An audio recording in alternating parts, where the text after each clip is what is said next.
Christmas!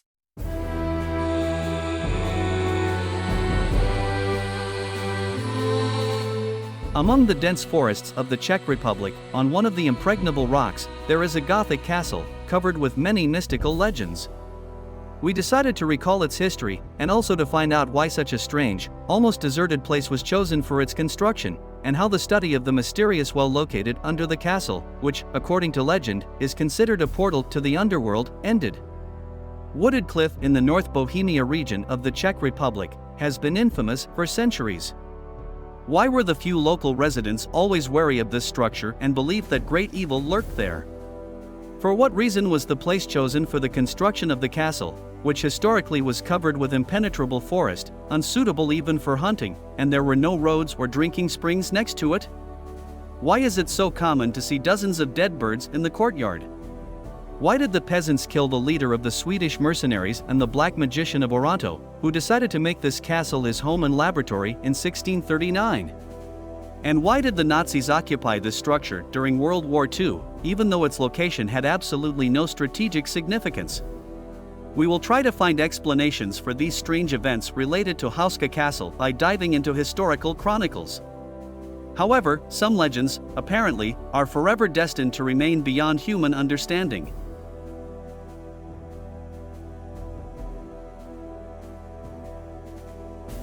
Unnatural events began to occur in this region even before the castle of Houska was built. There is archaeological evidence that in ancient times the Celts settled here, and starting from the 6th century, Slavic tribes began to inhabit the area. The first building erected on the site of the current Houska Castle was a small wooden fort from the 9th century. It is mentioned in the Bohemian Chronicle published by Václav Hayek in 1541. It is in this handwritten work that the first mystical incident associated with this place is documented. Local residents told how one day a crack formed on the top of the rock. Every day it grew in size. The inhabitants of the nearby village became afraid to approach her. They believed that this mysterious opening leads directly to hell, and with the onset of darkness, otherworldly creatures, according to the descriptions, half humans, half animals, get out of the portal to kill cattle and random travelers. People tried to mothball the gates to the underworld, but no matter how many stones they threw into the pit, it was all in vain. It seemed to be bottomless, swallowing any objects that fall there.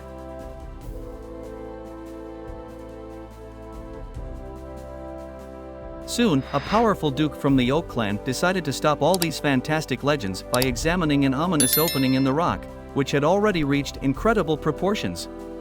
But he did not dare to go into the bowels of the mountain on his own.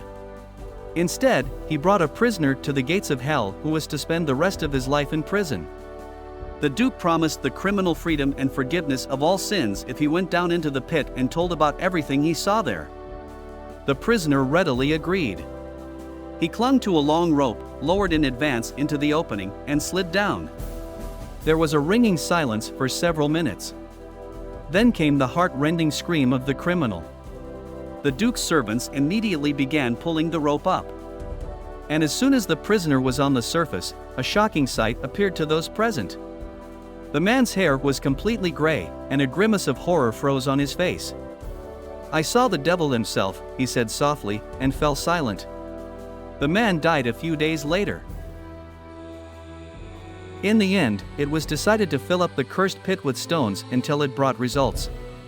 It took 3 years to finally close the infernal hole. A small chapel was erected on this site, which to this day is considered one of the most mystical in Central Europe because of the frescoes that adorn its walls. Most of them are frightening pictures of the struggle of angels and demons. Also on one of the walls you can see the figure of a strange female creature, the upper part of which is human, and the lower part is horse. At first glance, it is absolutely not clear why the centaur, a creature from pagan mythology, is depicted on the church wall.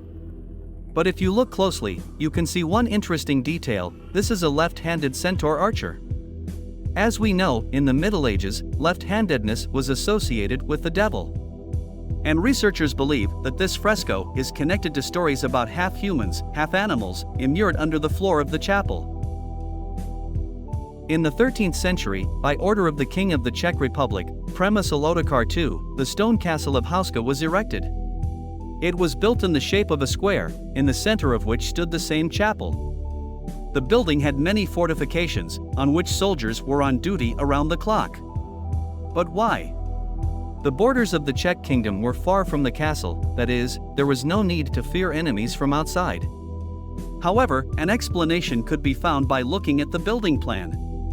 The fact is that all the defensive structures were turned inward to a small courtyard with a chapel.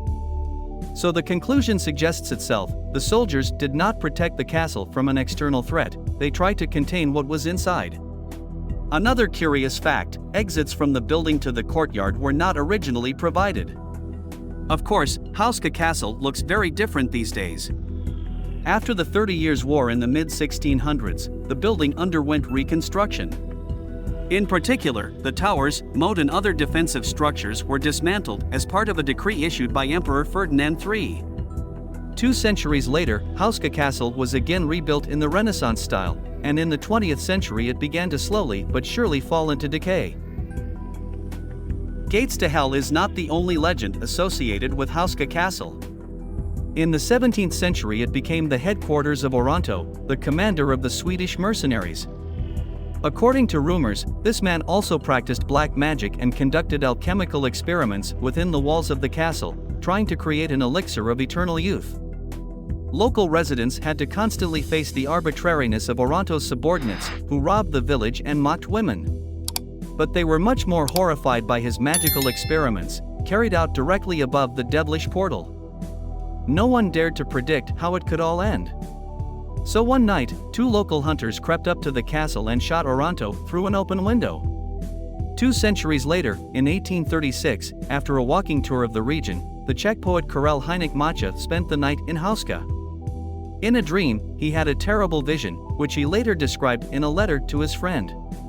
Mácha described how his soul descended into a pit and then transported to a hellish mechanized future, Prague 2006. He wandered the city in terror and despair. Then he met a girl who showed him moving pictures in a small box. And then darkness fell, and he had to walk past tall rectangular rocks pierced by holes that emitted an eerie yellow light. Supernaturally, this description coincides with the appearance of sidlist long tenement buildings that currently rise on the outskirts of Prague.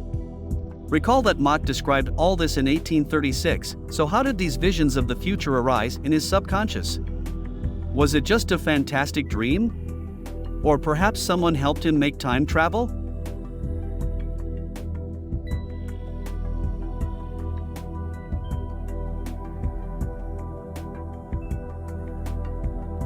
It is also known that German troops captured Houska Castle during the Nazi occupation of Czechoslovakia. They were in a building that had no strategic military significance for several years until the counteroffensive of the Russian army.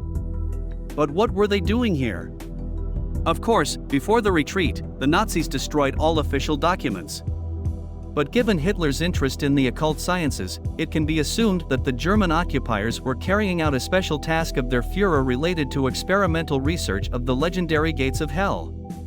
According to another assumption, the Nazis turned the castle of Houska into a kind of human farm for the production of a superior race. It was here that selected women of worthy blood bore and gave birth to children from German military personnel.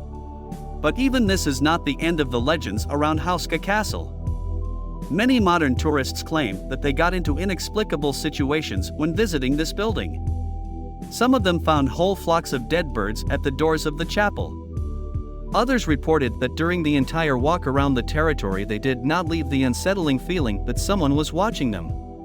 Also, some tourists who came on excursions with their pets told how their dogs began to bark desperately and refused to cross the threshold of the castle. Will we ever know the whole truth about the mysterious Houska Castle? And will we be able to understand which of these mystical stories happened in reality? How to know? But if you decide to visit Houska Castle today, the first phrase you will hear from the guide will be, "Choose for yourself what to believe in and what not."